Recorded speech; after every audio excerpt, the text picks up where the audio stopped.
تبارك الذي جعل في السماء بروجا وجعل فيها سراجا وقمرا منيرا وهو الذي جعل الليل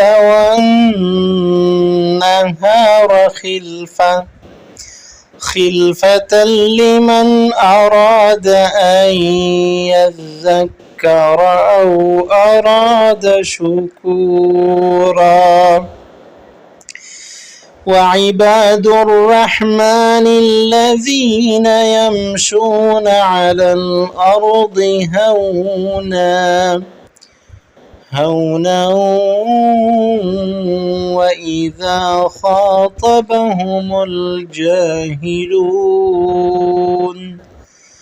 وإذا خاطبهم الجاهلون قالوا سلاما.